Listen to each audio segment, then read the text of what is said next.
Depuis janvier, Thomas est l'heureux propriétaire de la chèvrerie du Ménésôme.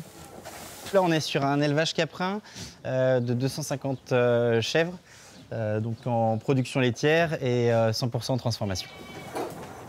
Une première année d'installation dans une exploitation qui, elle, fonctionne depuis plus de 40 ans. Thomas a repris la partie élevage, mais également la fromagerie. C'était très important de pouvoir reprendre la totalité avec les outils de production. C'était plus facile pour moi. C'est une ferme qui est déjà en place depuis 40 ans. Donc c'était aussi un côté un peu rassurant de pouvoir reprendre une exploitation qui fonctionne et de pouvoir la faire perdurer. Une reprise qui s'est faite en douceur. Pendant un an, Thomas a appris aux côtés de Jean-Pierre, l'ancien éleveur. Ce dernier craignait de ne pouvoir transmettre son exploitation. Ma grande crainte, c'était d'envoyer, si le troupeau n'était pas vendu, de l'envoyer à l'abattoir. Ça m'aurait un peu chagriné, ça, quand même. Hein.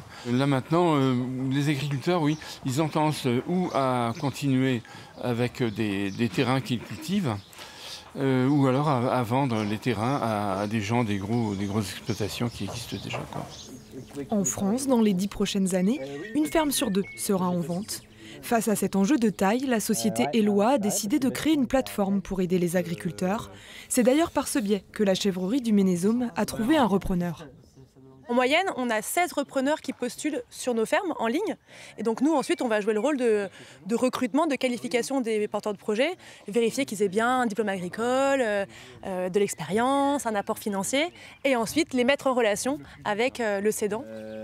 En Bretagne, une cinquantaine d'agriculteurs a choisi cette année de passer par la plateforme Eloi pour la vente de leur exploitation.